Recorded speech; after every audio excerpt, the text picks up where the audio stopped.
Great, thank you. We'll now move back to candidate Birch. Beginning with you, I would like each of you to speak directly to the residents of the LaSalle area in Niagara Falls. Tell them why they should consider giving you their vote on September 13th. What are you going to do for them?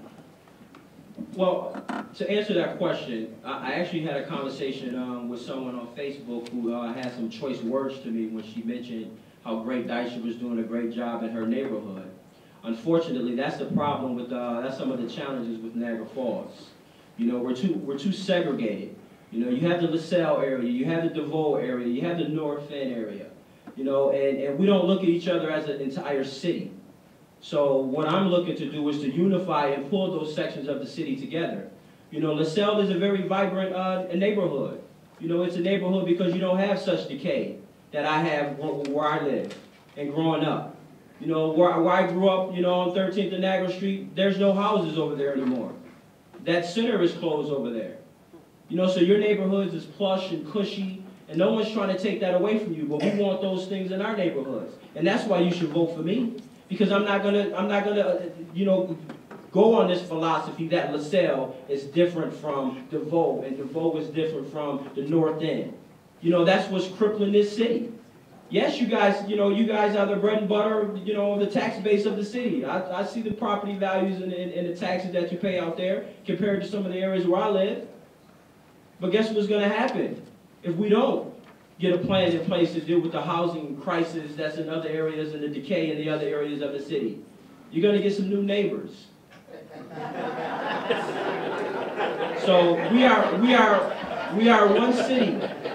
We are one city. This isn't LaSalle versus DeVoe, across Hyde Park versus other areas of the city, and we need to stop that nonsense. When you go into the polling booth, you're going to see the same names that I go to the polling booth at Spolino Towers. So we need to pull together and be united as a city, because if we can get more done. We want the same thing that you want for your families and your neighborhoods and your communities. So I'm not going to stand to address just the LaSalle or DeVoe area. I'm addressing the voters, the citizens of Niagara Falls. Thank you.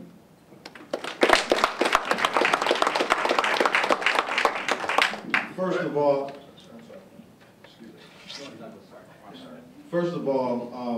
LaSalle, DeVoe, you know, inner city, we all live there for certain reasons. So I don't live in LaSalle, I live in the city.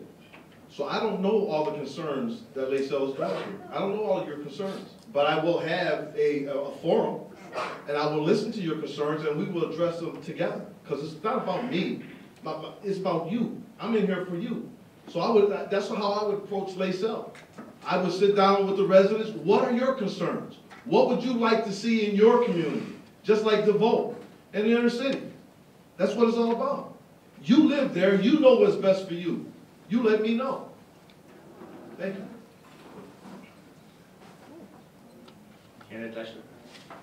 I think one of the things that's unique and interesting about the LaSalle neighborhood, it was its own independent village until 1926.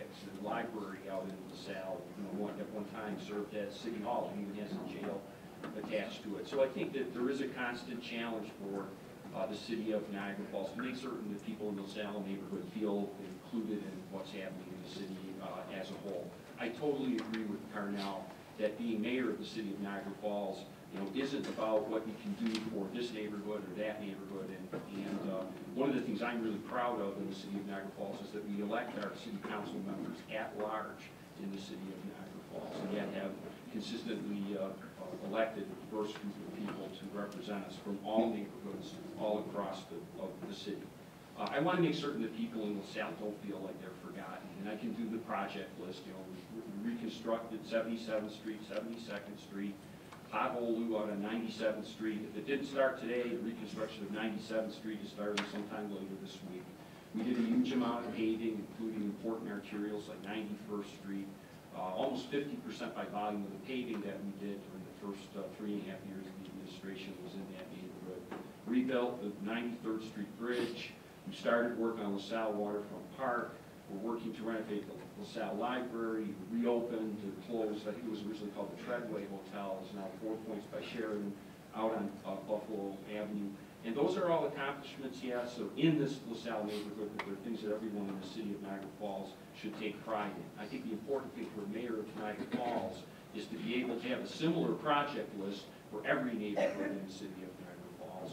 And I think that over the course of my administration, we've been able to accomplish things in every single neighborhood in the city of Niagara Falls. If you look, for example, at what we've done with parks, we've done parks projects in LaSalle, but we've also done parks projects all across the city. We've tried to make certain that everybody has equal opportunity to access the services that city government provides.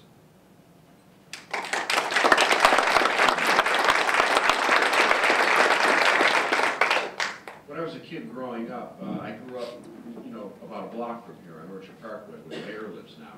And back then, in the 50s and 60s, it was, you were a downtown kid, or you were a DeVoe kid, or you were a LaSalle kid. And the city was kind of, cordoned off that way.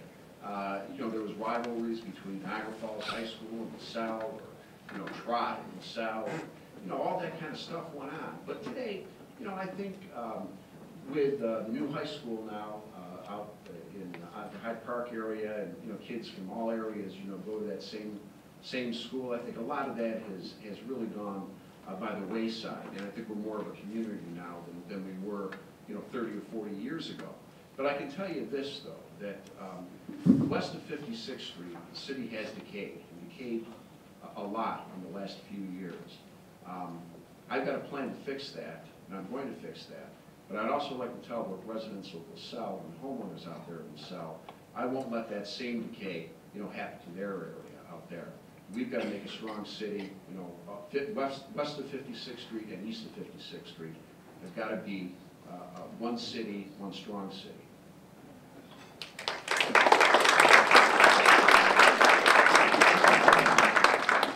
Great. Candidate Douglas, we'll start for you on this question.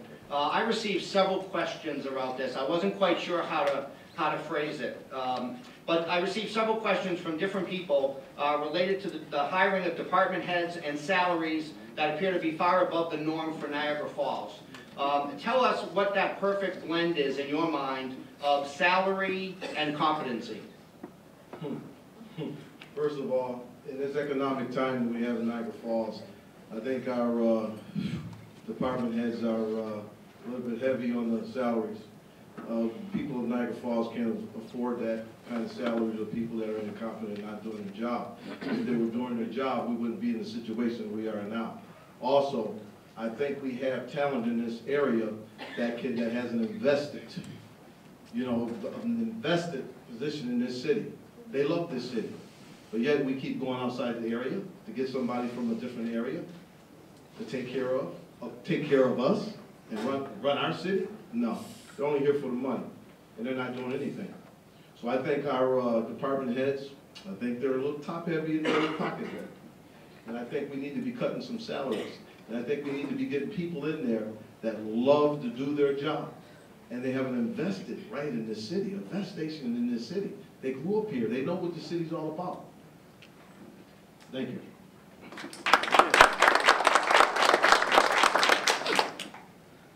Candidate Dexter. I absolutely believe that you have to have the very best people to run city departments.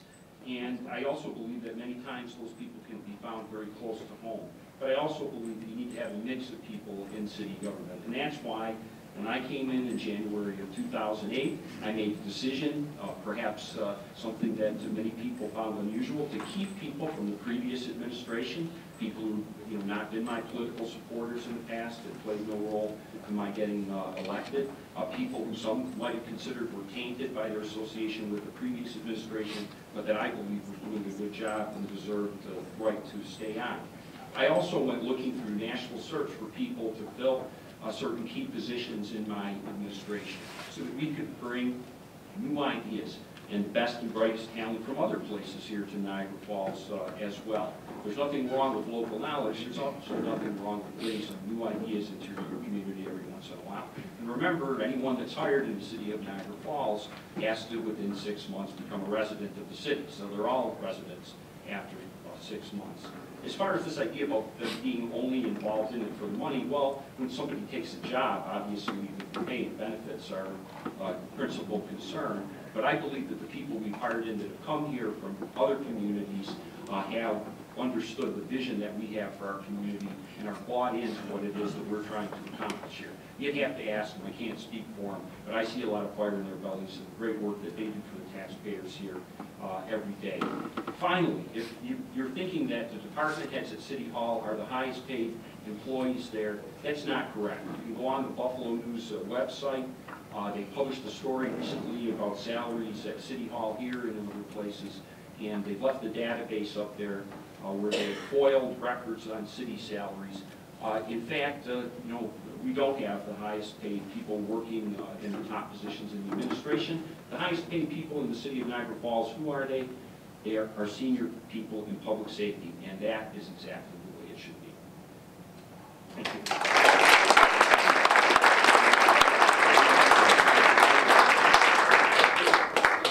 Since being involved back in politics again for the last 2 years, I have had the pleasure of going around the city and talking to many, many people, and found out there were many qualified, very qualified individuals that live right here in the city of Niagara Falls. And they would work for 25% less of a salary than what they're currently being paid now.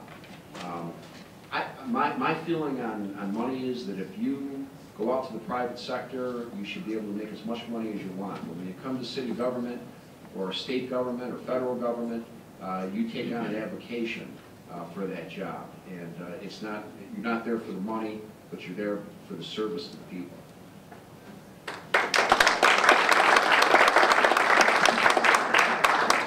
Okay, we're going to do one more question, and then Well, we'll I gotta answer the question Carlos. first. It's always you, I'm sorry. Don't worry, I got you. I'm your backup. We the citizens of Niagara Falls deserve the kind of government we can invest in. The issue isn't the pay. I can tell you that right now. The issue is what you're getting for your money. The performance. If you look at Niagara Falls and you look at the decay that's here, and then you look at the salaries, you would say, oh my God, we're paying them for that? It's equivalent for me coming to your home to do repairs, and I'm telling you I'm a licensed contractor and I'm going to repair your roof.